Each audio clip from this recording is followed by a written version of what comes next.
glorioso. O Evangelho do Senhor Jesus, escrito por João, capítulo 4, a partir do verso 31, diz assim: Nesse interim, os discípulos lhe rogavam, dizendo: Mestre, come. Mas ele lhes disse: Uma comida tenho para comer que vós não conheceis. Diziam então os discípulos uns aos outros: Ter-lhe-ia, porventura, alguém trazido que comer?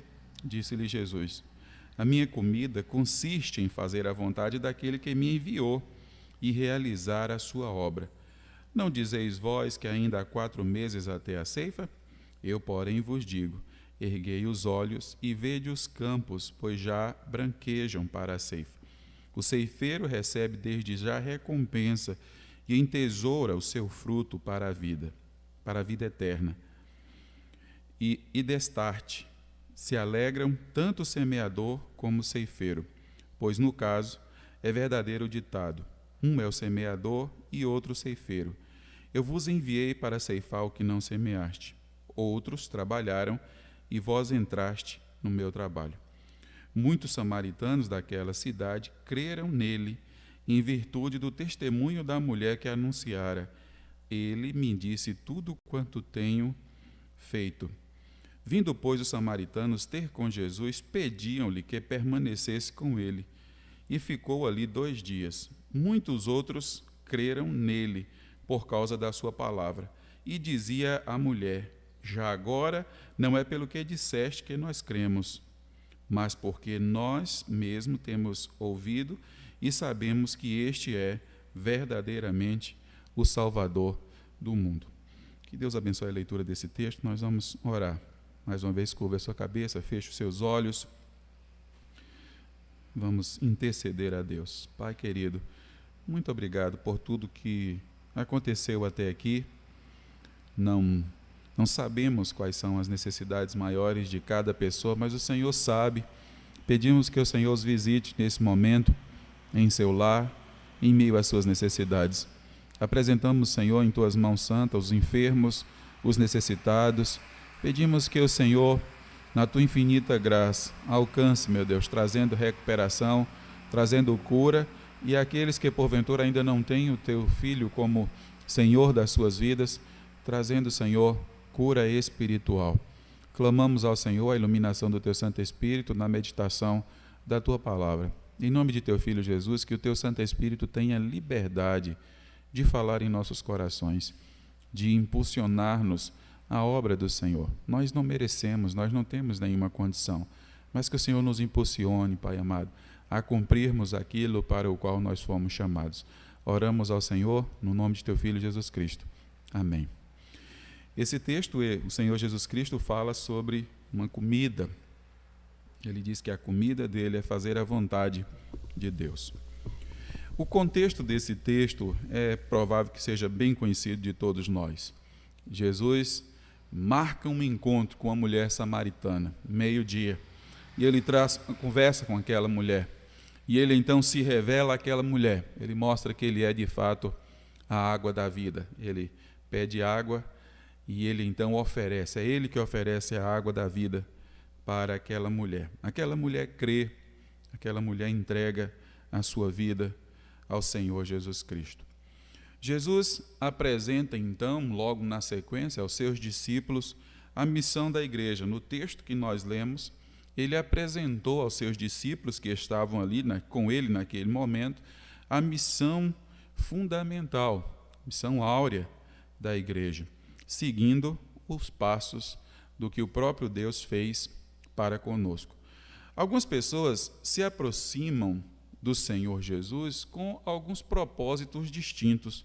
Alguns imaginam receber da parte de Deus alguma coisa, pensam ganhar algo. Eu vou para a igreja, eu vou para os pés de Jesus, porque eu imagino ganhar alguma coisa com isso, algum favorecimento, algo poderia vir da parte de Deus por conta disso.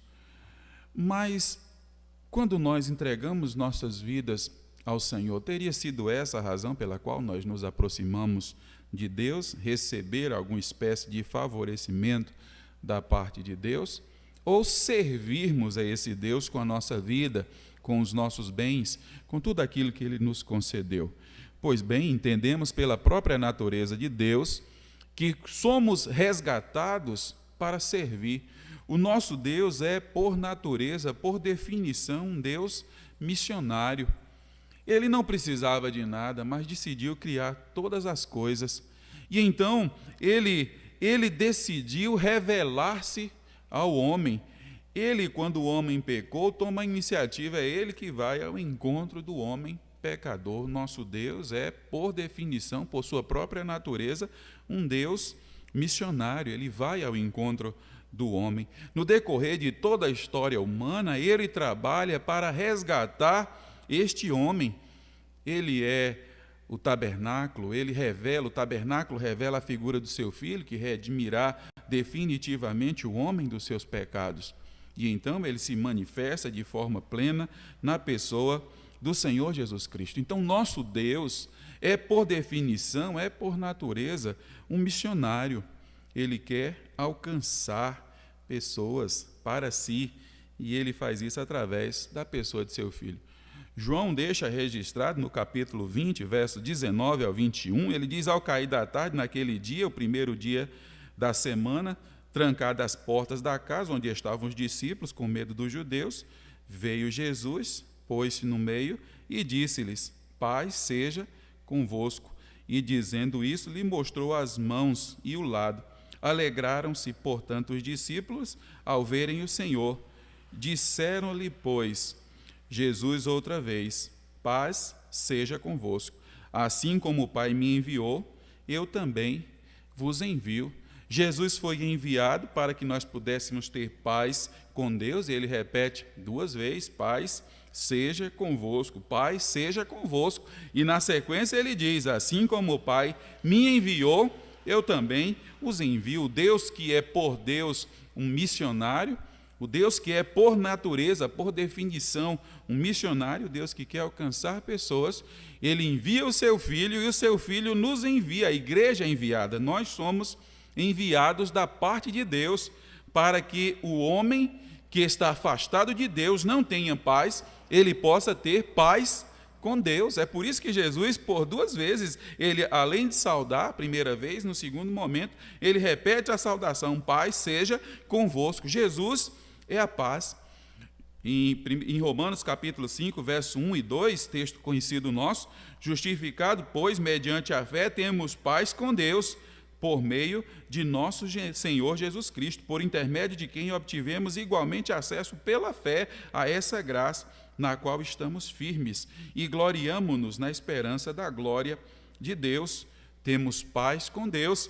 Deus quer ter paz com o homem que está afastado de Deus por causa dos seus pecados. Ele anuncia a paz através da pessoa do seu Filho Jesus Cristo. Nós somos enviados da parte de Deus para proclamar àqueles que estão afastados dessa paz, a paz que vem do Senhor Jesus Cristo.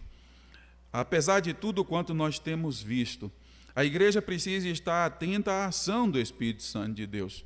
Às vezes nós pensamos que, por causa de todos os eventos mundiais, a obra de Deus ela está sendo diminuída ou não está cumprindo o seu propósito. Isso não é verdade. As agências missionárias nos relatam de que tem havido um grande avanço do Evangelho em alguns locais. Por exemplo, na África, na Ásia e em algumas partes do Oriente Médio. O Evangelho do Senhor Jesus Cristo, em detrimento a todas as situações, aos poderes, ao governo, à pandemia, a tudo quanto existe, o Evangelho tem avançado. Precisamos estar atentos de que o Evangelho é o poder de Deus para a salvação de todos aqueles que nele creem. Nós não podemos ficar receiosos. Deus não nos mandou estar receosos, Ele nos mandou apresentar poderosamente a palavra dEle. A obra é Ele que faz, é Ele que realiza. Sempre houve, no decorrer da história da igreja, grandes perseguições, e independente disso, a igreja proclamou o Evangelho Santo do Senhor Jesus Cristo. Não podemos nos limitar, precisamos erguer os nossos olhos e ver os campos que estão brancos para a ceifa. Pois muito bem, depois dessa introdução, observando o que o Senhor Jesus nos diz no texto sagrado, os discípulos se aproximam, sabiam que Jesus estava com fome, e então lhes diz: Senhor, come. E ele então diz que tem uma comida, e ele se alimenta, o texto sagrado diz: a minha comida consiste em fazer a vontade de Deus. A minha comida consiste em fazer a vontade de Deus. A comida de Jesus Cristo, ela é fazer a vontade de Deus. Interessante, então, nós observarmos assim de maneira muito simples que Jesus disse que ele se alimenta em cumprir a vontade de Deus. E aqui ele está se referindo à pregação do Evangelho. Ele diz: os seus discípulos estão pensando na comida física. Mestre, come, o Senhor está com fome, o Senhor necessita se alimentar. E ele diz que existe uma comida espiritual, e que ele se alimenta da obediência à palavra de Deus. Então, qual a conclusão lógica que nós chegamos? Se eu não estou interessado em levar a paz de Deus para aqueles que estão distanciados do seu amor, eu estou sem me alimentar espiritualmente. Provavelmente, o que ocorre com a igreja em nossos dias, como em outras épocas, são pessoas que estão desnutridas espiritualmente porque não entendem a necessidade da pregação, a necessidade de falar do grande amor de Deus. E Jesus Cristo, então, compara o alimento físico ao alimento espiritual da obediência. Não estamos limitados apenas por uma ordem. Observe, é maior do que isso. Não se deve apresentar a Cristo apenas por ser uma ordem, mas porque aquilo traz satisfação, paz, porque aquilo traz fortalecimento espiritual. Quando nós entregamos as nossas ofertas, nós oramos em prol do nosso Estado, não estamos fazendo nada mais e nada menos do que cumprir aquilo para o qual nós fomos chamados. E devemos ter prazer de fazer isso no grau tão elevado, assim como sentimos fome, assim como temos necessidade. É isso que Cristo diz. Nós precisamos estar sentindo a necessidade tão grande de cumprir a vontade daquele que nos enviou. Cristo literalmente mostrou os campos para os discípulos. Ele, logo na sequência, mostra a aldeia samaritana. E ele, então, manda que aqueles discípulos erguessem os olhos e pudessem ver os campos que já estavam brancos para a ceifa. Os judeus se desviavam o máximo que podia dos samaritanos. E Jesus, então, não apenas está numa aldeia de samaritanos, e ele diz, ele tem um encontro marcado com aquela mulher, e ele anuncia o evangelho para aquela mulher, um grupo que era totalmente desconsiderado pelo judeu. E o Senhor Jesus Cristo dá um choque extremamente grande nos seus discípulos. Ele, então, pede que eles parem de olhar para si mesmos, que ergam os olhos e vejam o que? Literalmente ele está dizendo: vejam os samaritanos, veja a necessidade dessas pessoas. Talvez nós muitas vezes pensamos que alguns grupos são difíceis de serem alcançados, etnicamente difíceis de lhes comunicar a palavra do Senhor. E Jesus, então, choca aqueles discípulos e nós também, dizendo: erga os vossos olhos, não olhe apenas para você mesmo, não olhe apenas para as suas necessidades. Talvez a igreja em nossos dias tenha sofrido disso. Olhamos para os nossos afazeres e quando pensamos numa pandemia mundial, pensamos também no que aconteceu com a igreja de forma global. A igreja acostumada em chegar, em receber, nós somos desafiados a ter um novo comportamento, uma nova postura, a resgatarmos a cada instante mais e mais aquilo para o qual nós precisamos fazer, levantar os nossos olhos e ver que existem pessoas para serem alcançadas, vidas para serem transformadas. A plantação era feita entre o mês de novembro e provavelmente entre dezembro e janeiro os campos já estavam preparando-se para serem colhidos. E Jesus olha para os samaritanos e ele vê aquele povo como um povo que está pronto para ser colhido. O verso de número 36 E o verso de número 37, o Senhor Jesus diz assim: o ceifeiro recebe desde já recompensa e entesoura o seu fruto para a vida eterna. O Senhor fala de uma recompensa. Se você traz a sua oferta para missões, não é apenas, como disse, como uma obrigação, é um prazer. E esse prazer traz uma recompensa. E que recompensa é essa? Para os discípulos, quando lhes perguntaram, os discípulos perguntaram a Jesus: Senhor, nós deixamos tudo? E o Senhor Jesus diz a eles: vocês terão muito mais agora, e vocês terão muito mais no futuro. A que o Senhor se referia? Não são as riquezas daqui. A recompensa que o Senhor Jesus se refere são as recompensas celestiais, é a recompensa de ter pessoas que abandonam o pecado e agora passam a servir juntos, ter novos irmãos em Cristo, pessoas que foram alcançadas por uma oferta, por uma oração, pela pregação da palavra de Deus. Ele diz então a respeito de uma recompensa: aquele que leva a preciosa semente, andando e chorando, voltará sem dúvida, com alegria, trazendo consigo os seus molhos. A pregação da palavra de Deus, em muitos momentos, é de maneira triste, desafiadora, através de oração. Mas quando se retorna, se traz os feixes, se traz os molhos, se traz com alegria vidas que são consagradas a Deus. Essa é a recompensa que o Senhor Jesus Cristo se refere no texto. Em Isaías capítulo 53, no final do versículo, quando o escritor sagrado, orientado pelo Espírito Santo, fala sobre o servo sofredor, a sua morte vicária, é dito que ele verá o fruto do seu penoso trabalho e ficará satisfeito. Qual é a recompensa? Vidas preciosas para Deus. Qual é a recompensa? Obediência a Deus. Quando trazemos as nossas ofertas, estamos alegremente cumprindo a vontade de Deus para que pessoas sejam alcançadas, para que pessoas sejam transformadas, para que pessoas sejam salvas, para que se dê prosseguimento à obra que foi iniciada. O verso de número 38, ele diz assim: eu vos enviei para ceifar o que não semeaste, outros trabalharam, e vós entraste no meu trabalho. Ele diz que nós vamos dando prosseguimento. O evangelho chegou até nós, muitos já partiram, já foram para a glória, e nós hoje somos responsáveis para dar prosseguimento ao que os nossos irmãos do passado iniciaram. Nós, como igreja, a igreja moderna, a igreja nesses dias, a igreja nesse contexto, ela é convocada a dar prosseguimento. Nós estamos colhendo aquilo que foi semeado por outros, e se o Senhor não nos chamar, nós prosseguiremos assim. Quando Ele nos chamar, outros darão prosseguimento, a obra permanecerá, a obra continuará, a obra avançará. Muitos pensam, como eu disse, em igreja, no sentido do que a igreja pode fazer por mim. O que a igreja pode me oferecer?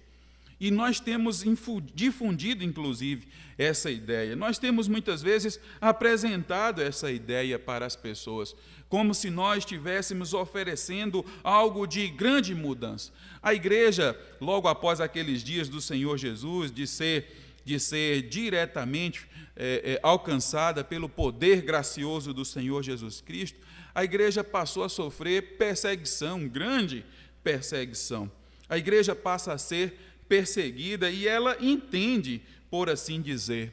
A igreja entende a perseguição. Eu quero que nós pedir a você que você abra a sua Bíblia em Atos capítulo 8, porque esse texto vai falar para nós a respeito do que acontece com esse povo samaritano. E eu quero, na última parte aqui da nossa meditação, pensar exatamente isso.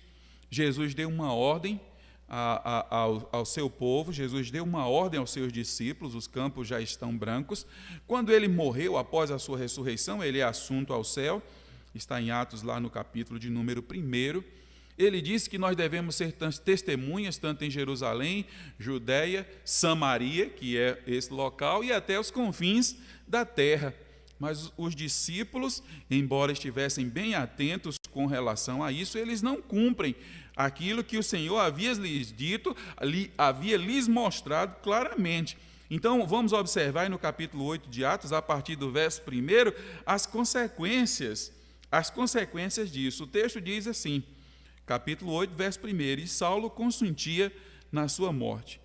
Naquele dia levantou-se grande perseguição contra a igreja em Jerusalém, e todos, exceto os apóstolos, foram dispersos pelas regiões da Judéia e Samaria. Alguns homens piedosos sepultaram Estevão e fizeram grande pranto sobre ele. Saulo, porém, assolava a igreja, entrando pelas casas e, arrastando homens e mulheres, encerrava-os no cárcere. Entremente, os que foram dispersos iam por toda parte pregando a palavra. Filipe, descendo à cidade de Samaria, anunciava-lhes a Cristo. As multidões atendiam unânimes às coisas que Filipe dizia, ouvindo-as e vendo os sinais que ele operava, pois os espíritos imundos de muitos possessos saíram gritando em alta voz, e muitos paralíticos e coxos foram curados, e houve grande alegria naquele dia.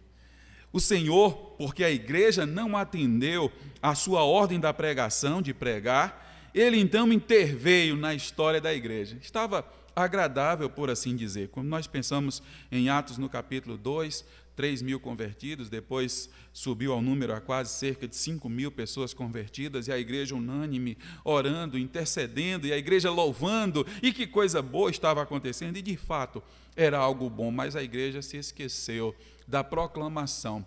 A igreja se esqueceu de que Deus havia dito de que este evangelho não poderia ficar apenas em Jerusalém. E então o Senhor moveu, Ele move, Ele permite que venha perseguição. E a igreja entende a perseguição. E enquanto eles são dispersos, eles saem por todos os lugares anunciando a Cristo. Eles saem por todos os lugares falando do amor de Cristo. Eles saem anunciando a salvação que existe na pessoa do Senhor Jesus Cristo. Eles são dispersos, são perseguidos. O texto diz que todos, exceto os apóstolos. Talvez as pessoas ali que estavam perseguindo os judeus e os próprios romanos não quiseram evitar um tumulto maior se perseguissem os apóstolos, e eles então perseguiam os menores, por assim dizer. E a igreja então estava sendo perseguida. A igreja estava sendo perseguida. Quem é usado para a perseguição? Um homem chamado Saulo de Tarso, fariseu dos fariseus. E é interessante a maneira como Deus usa, a maneira como Deus age. Saulo não apenas se considerava um excelente, o melhor dos judeus ou o melhor dos fariseus. Ele se auto-intitula como fariseu dos fariseus. Ele tinha zelo, é o que ele diz. E Deus chama um homem como esse, um homem que se acreditava religiosamente ser superior aos próprios judeus, para que ele seja o pregador aos gentios. Se ele abominava os judeus por não viverem uma vida que ele acreditava ser a vida que se deveria religiosamente viver, imagine então ser enviado aos gentios, que eram considerados para os judeus naqueles dias como cães. Ele é o apóstolo aos gentios. Este homem não apenas deixa de ser perseguidor da igreja, mas passa a ser o maior proclamador do evangelho do Senhor Jesus Cristo. Os discípulos que, como disse no capítulo 1 de Atos, verso 8, foram avisados da necessidade de serem testemunhas em Jerusalém, na Judéia, Samaria, até os confins da terra. Não são eles que vão para Samaria. Eles viram os campos brancos, eles perceberam a necessidade daquele povo samaritano. Jesus mandou diretamente que eles vissem e que eles fossem testemunhar, mas não são eles. Não é Pedro e nenhum dos outros apóstolos. Quem vai ali para a pregação é Filipe. Filipe é um dos 7, aquele grupo de diáconos. Alguém entende o diácono como aquela pessoa de grau superior? Na verdade, o diácono é aquele que serve. O diácono, ele é chamado para o serviço. Ele serve, ele dedica a sua vida ao serviço. E o texto diz que é exatamente esse homem, um homem simples, que sai em direção a Samaria. Os discípulos poderiam ou deveriam, não foram. E Deus então levanta Filipe. E alguém acha que é vergonhoso, por assim dizer, não é, ser tratado como um evangelista? Não, é algo extraordinário. Filipe, ele é chamado, ele é apresentado em Atos capítulo 21, verso 8 e 9, como evangelista. No dia seguinte, partimos e fomos para Cesareia, e entrando em casa de Filipe, o evangelista, que era um dos 7, ficamos com ele. Tinha este 4 filhas donzelas que profetizavam. Filipe, então, ele é o evangelista. Ser evangelista, levar o evangelho a Samaria. Os resultados, o texto nos fala de maneira muito clara. O texto diz que Filipe desceu a Samaria e ele anunciava a Cristo. As multidões atendiam, unânimes, as coisas que Filipe dizia. Filipe anunciava Jesus Cristo, Filipe anunciava a salvação. Em meio à perseguição, em meio aos imperadores, no período anterior, Calígula, naquele momento, Cláudio, posteriormente, Nero, onde vai atingir o auge da perseguição ao cristianismo, a igreja avança. A igreja não pode se limitar, a igreja não pode estar de cabeça curvada, a igreja precisa erguer os olhos e ver a necessidade da pregação. Pois então, Filipe, se você pensa assim, mas eu não sei falar, outra pessoa sabe falar melhor do que eu, outra pessoa tem mais habilidade, Deus usa quem Ele quer. Filipe anunciava poderosamente a palavra do Senhor, e as pessoas criam porque ele anunciava Jesus Cristo. E o Deus que operou sinais é o mesmo Deus que opera sinais em nossos dias. Não sinais para que homens apareçam ou para que a igreja local apareça, mas para que pessoas sejam salvas. Deus continua operando sinais para que vidas sejam salvas. Deus continua libertando aqueles que estão opressos por espíritos malignos, é o que diz no verso 7 de Atos, capítulo de número 8. Os espíritos malignos, eles foram libertos, aquelas pessoas eram libertas do espírito maligno. Deus é o mesmo Deus que continua libertando homens que estão presos nas trevas, através do poder gracioso do Senhor Jesus Cristo. Havia cura naqueles dias, milagres ocorriam para que pessoas pudessem entregar a sua vida ao Senhor Jesus. E a última coisa que nós encontramos aí nesses versículos, houve grande alegria naquela cidade. Em meio à perseguição, em meio ao poder do Império Romano, em meio àquilo que poderia ser um choque, você imaginar que você aproximaria de Jesus Cristo e, consequentemente, estaria livre de perseguições. Isso não ocorre, mas havia verdadeira e genuína alegria. Retornando ao nosso texto para nós concluirmos, o Senhor Jesus Cristo disse para os seus discípulos: ergam os vossos olhos e vede os campos que estão brancos para a ceifa. Que possamos erguer os nossos olhos como igreja do Senhor e ver os campos que estão brancos para a ceifa. Que Deus, pois, nos abençoe, que Deus nos ajude a compreender a sua obra. Vou convidar os nossos irmãos a retornarem aqui, nós vamos cantar um cântico que a igreja gosta muito, até que ele venha, e depois nós vamos orar e vamos encerrar assim o nosso culto nessa manhã.